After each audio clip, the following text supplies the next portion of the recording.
My name is Commissioner Frank Avila. I'm a commissioner at the Metropolitan Water Reclamation District of Greater Chicago. And the name of our show is Mother Joan Lives. And she is protecting our planet right now. And as my guest, I have Rosemary. Rosemary is protecting the planet too, along with Mother Jones. Yeah, absolutely. Yes, thank you for being on the show, Rosemary. Thank you for having me. Yes, yes. And Rosemary knows a lot about Mother Jones and what Mother Jones means, what she started, why she started, and why this movement is ongoing. You know, it's ongoing, and it's going to be ongoing for her to the end of the planet. That's right. That's yes, right. Yeah. So Rosemary, Mother Jones Lives. Who was Mother Jones? Well, a century ago, Mother Jones was known as the most dangerous woman in America. Dangerous woman. Yes. And I think she's a woman who speaks to our time still. Yes. And that's why we say Mother Jones lives, because all of the things that we know now, the courage to defend immigrants, the courage to take on people who are destroying our planet, she was somebody who recognized, I think, that women had a special role and working class people had a special role, and that we had to unite. People have to unite and get rid of all of these divisions and boundaries, racial and gender boundaries that tell you that you can't achieve anything. Yeah. So I think at a moment now when we're looking at the destruction of the planet, thinking about Mother Jones, and thinking about the fact that she recognized you needed the courage to take on people who control the world was something. And I think she's a specifically Chicago woman. She was an Irish activist. She came from Ireland in a time when, you know, basically people were being starved to death, and took a lot of lessons from painful moments in her life and transformed herself into what she called an agitator. When she was before the Congress, she, a senator said, you call yourself, you know, an agitator, and the grandmother of all agitators, he said, with a lot of spite. And she just looked at him and said, I hope one day to be known as the great-grandmother of all agitators. So she took this criticism because, I mean, her theory of change was people-centered. Yes. And it was primarily labor, but she thought of it as, you know, something in which people can accomplish anything, and that labor is at the center of it, but that the goal needed to be the transformation of power, taking power from the people at the top and making democracy really work for everybody at all levels. And so in that sense, even though she was primarily an organizer of coal miners and their families, and we don't have much of a coal mining industry, but her goals were universal. So they don't end with, you know, the end of the coal industry. One of the things, by the way, she would say about coal, she said, you know, that Mother Nature didn't put that coal down in the earth for one man to exploit. So in other words, the direction of the planet itself needed to be determined by the people, not by the plutocrats. And you know, our song is Kids for Saving the Planet. Yes. She was concerned about the kids. Yes. Absolutely. And she thought they should be organizers. Yeah, and because, why was she concerned about the kids? Because who was working at that time? Yes, yeah. The kids were laborers. Yes. At that time, working for maybe nothing or maybe for a few pennies. Yes, right. So that's why this song reminds me of Mother Jones' commitment. Well, and I think that song is about kids organizing. Yes. You know, and she's the originator of that. So most reformers, including people like Jane Addams, another Illinois heroine, they were doing for children. Mother Jones' approach was very different from that. She's like, hey kids, you can be an organizer too. And so when she took this famous March of the Mill Children from New Jersey to the president's house. It was the kid. She said these kids are going to be the organizers. She also, she really did. Like she would teach them math so they could understand how much bosses were making off of them, and she wanted to make them understand that they could be the organizers of the future. So people think of that as a very modern contest, because now we have these kids, right, across the world saying, in the Sunrise Movement, saying, we're going to do a general strike. Well, Mother Jones would have been right there with them, because she would have said, you need the power, and you need to take the power. So she was a woman ahead of her time in that respect. And she had a lot of tragedy in her life, right? Right, exactly. She came to the United States with a husband and kids? No, she was just 15 when she came to the U.S. With her father. I mean, her father and brother had already been here, and they came to Canada. People don't know that like 100,000 Irish immigrants were deported. So we think of this as all new because they were poor. So people think of that as a more modern invention, the deportations, but people said that especially women were subject to a lot of deportation. There's new work on this, new histories that show that this policy was about keeping the poor out of the U.S. And so that's probably, I think, why they went to Canada instead of staying in the U.S. It was a little bit more friendly, actually, to immigrants. Her father worked on the railroad, and she had experienced the famine in Cork, which was a port city. It was a market city, and they were shipping, the British Empire was shipping food out of Ireland as people were starving and being led away on death carts. So, that had to be a real formative part of her life. Then she became a teacher. She was very smart. The notes about her in school were that she, had great potential. She looked like she was going to become a teacher, and she went on to Michigan, Monroe, Michigan. Part of her family came to Chicago, her sister. Then she went down to Memphis, met her husband, George Jones, and then she had 4 kids. So she went from being a teacher to being a mother, but her husband was a union organizer. And she said he taught her to look at the statistics and really evaluate, labor issues.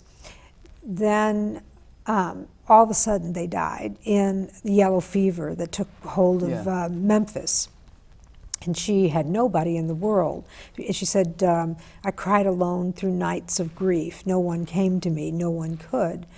And so she looked at that tragedy too and said, it's a system tragedy because they were living in like basically a swamp area where the poor were living. And all the rich people escaped when the yellow fever came, and they were stuck in that area, and mass numbers of people died. So she came up to Chicago, I guess, probably because her sister was living here, and she seemed to be doing well. She had a dress shop.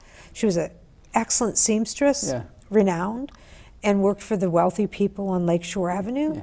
So then, seems to be going well, but what happens? The 1871 Chicago fire. So big fire, a lot of loss. Right.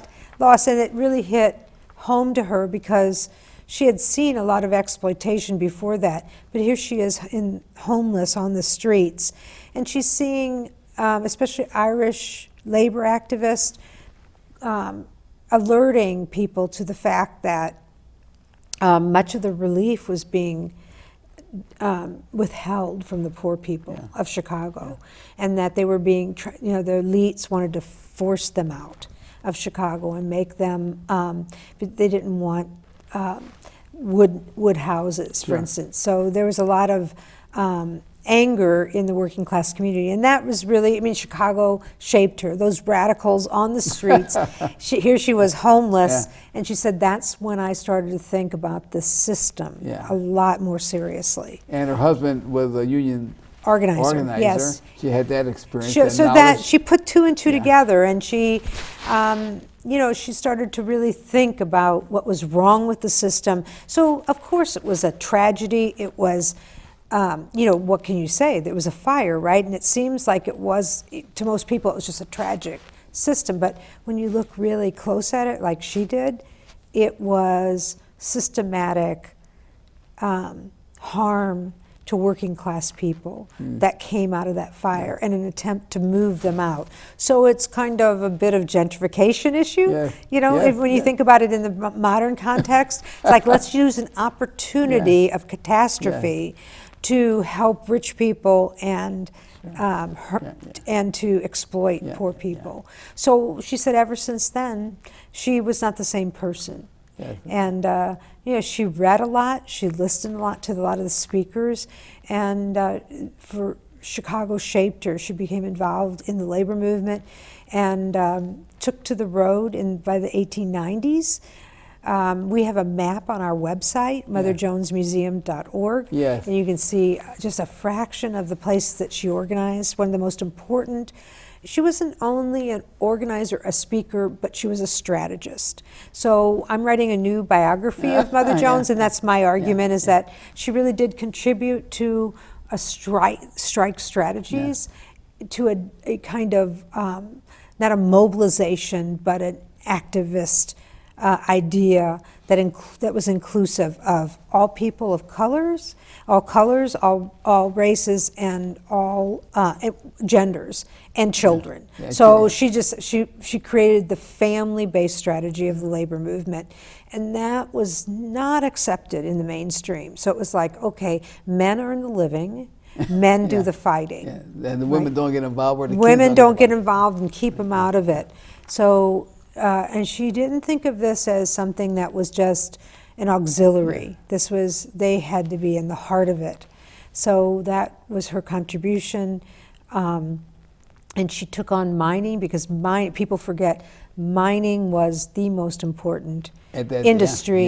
It's what was the base of all industrial development. So she wanted to go where the power was. And the power was taking on these incredibly abusive, purposefully cruel conditions. And I say purposely because there was all sorts of opportunities to amend and negotiate and arbitrate, and systematically the coal industry refused that. They were exploiting people who went into the earth for their own benefit. Yes, and Mother Jones, like you said, cared about the children. Yes. And it's amazing how a lot of things came out of Chicago. Yes. Amazing, Yes. So she's buried in Illinois in this little small coal mining town of Mount Olive, but, it was this city that gave birth to her, and that it was the milieu, and she acknowledges that. This was the city where people, they took care of her will.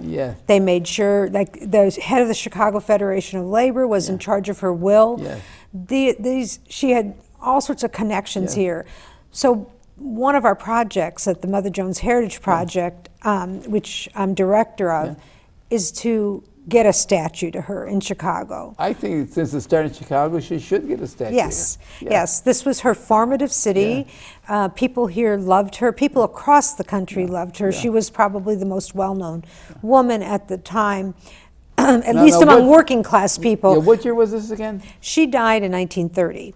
She was born in 1837. She came to Chicago, and she was a phenomenal.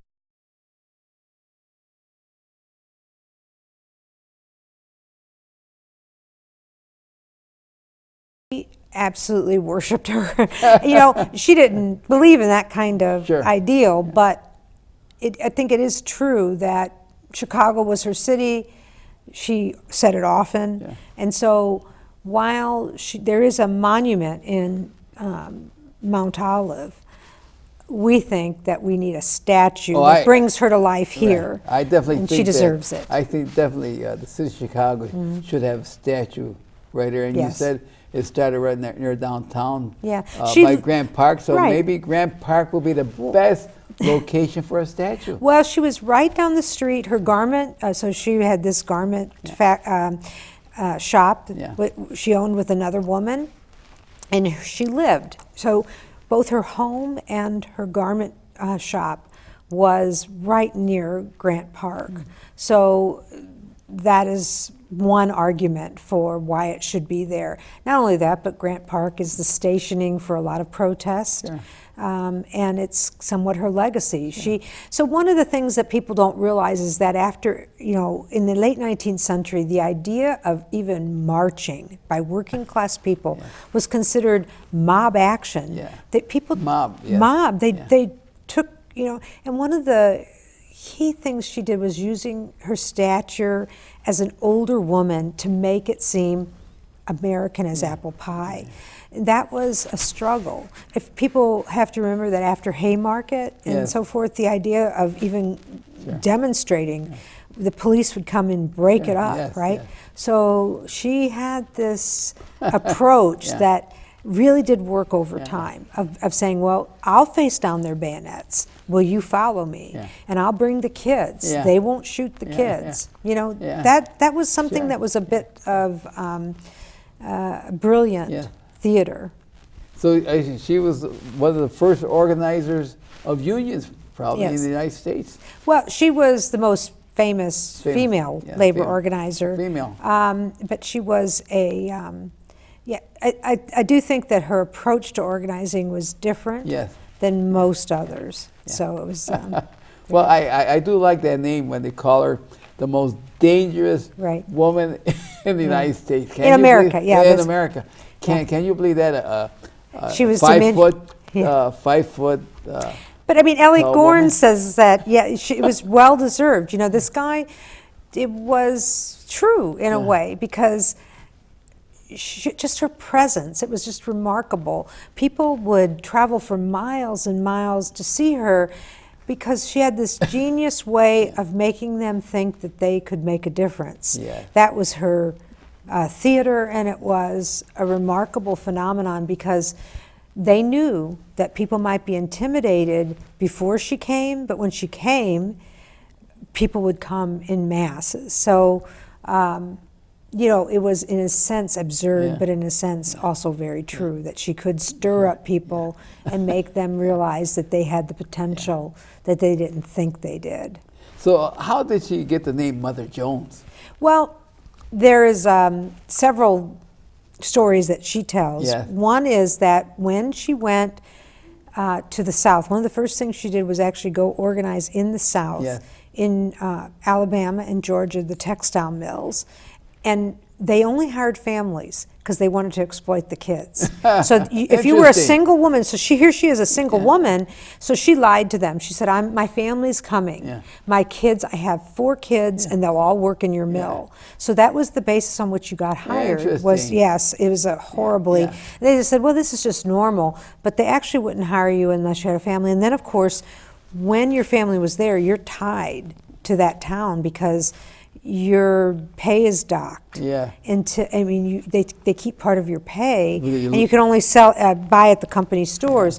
So she said that when the manager kept asking her, when are your kids coming? You kept saying you were having some kids. She was just trying to document what was going on. So she was making all sorts of friends with these kids, and they started calling her mother. So this was 1894. That she first went to investigate, and she said they kept all the kids in the mill would keep calling her mother.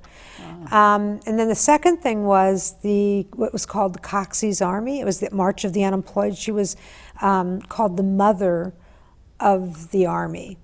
And then the other is Pullman strike. Part of the reason she did that is that to get back to Coxey, the Coxey's Army, they didn't want women involved in the march because they say, oh, there's going to be all sorts of fraternizing sex in these camps. So she said, well, I'm their mother, sort of make that break. And she took on this motherly tone, Yeah. right, so that she could be in the thick of it. yeah. She was not going to have anything to do with being excluded, yeah. and because that was her thing, Yeah. marching and protesting. So this was people marched from California all the way to Washington, D.C. They commandeered trains, they my took over God. trains, and there were just a few women involved. She got involved with some of the women's brigades that were part of it, and then continued on with Coxey's army.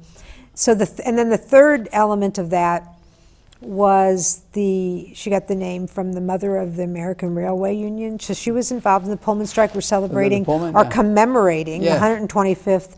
Wouldn't celebrate it because it was a horrible, repression of workers in Pullman.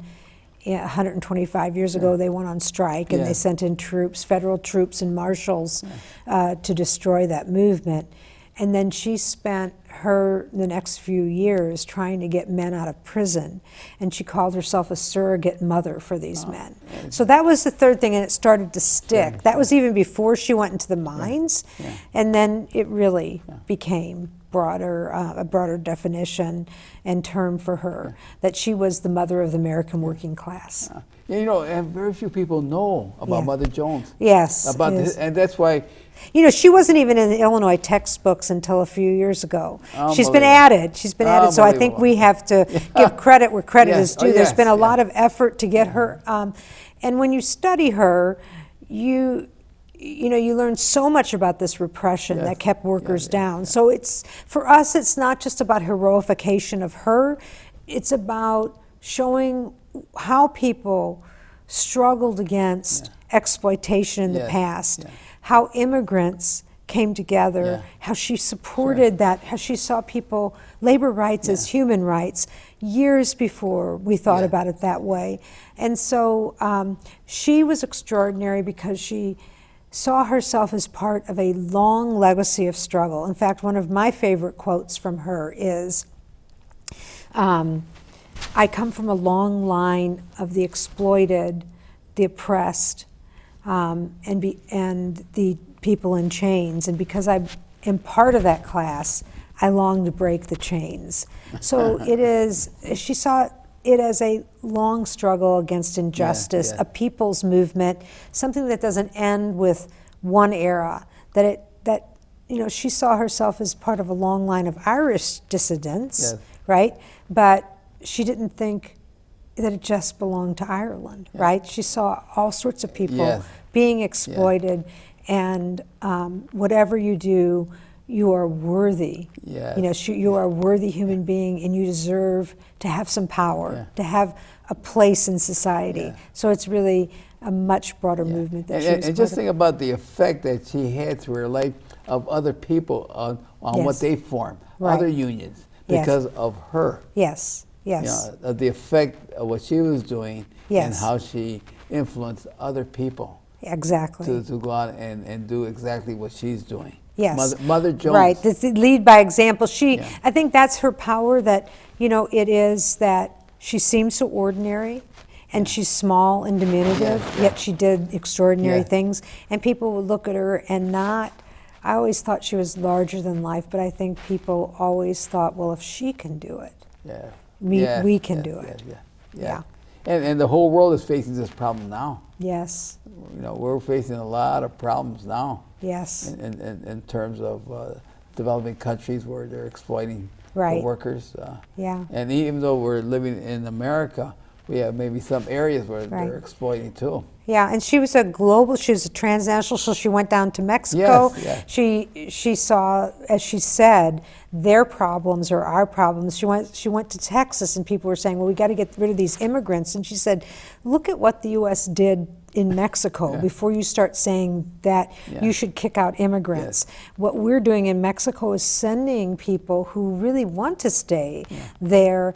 They have no choice but to come here. So stop this nonsense of, pitting one against the other. So, she was certainly, she used her position as a mother to not so gently tell people to cut it out, stop the race baiting, stop the immigrant bashing, And so that's why she's pretty relevant to today too. She's her voice, her voice is still relevant. And also, what's good about Mother Jones is she cared about the kids. Yes. When she went and saw how the kids were being exploited, and they're not in school, but they're working alongside the family. They are working there, and not because who's going to save the planet? The kids. Right. We have to educate the kids. And her, she cared. Well, you know, about there's a school named after Mother Jones in Washington, near Washington, D.C. in Maryland. Yeah, I think it'd be really nice to have a school named after her here. Right. Mother Jones, excellent. Never, It's called Mother Jones, I think, Academy. It's a public school. Yeah, a public school? Named after her. Now, we're in 2019. Yes. What is the significance of Mother Jones today? I think it's about power, Power? that she always thought to ask people, why doesn't democracy work so that your decision making is what's running the country? And I think to educate children to that concept, right, that who really is in control? She knew it was Wall Street and their exploitation of coal miners and coal miners' families was on the foundational. She said first we built this country on slavery, and now we're building it on the enslavement of these kids. So I think that's what the relation is in that always thinking about how do you get power, and to think about protests as a part of the American tradition, and the fact that she had to face down bayonets. People got killed. And that's what, when we remember her story, remember that here's an old woman having to face down bayonets. Are you telling me that they really killed people who were going on strike? And yes, I mean, hundreds of people died across the country. We had one of the most violent responses in the world. So we kind of think of ourselves as a country that was based on freedom of speech, freedom of assembly.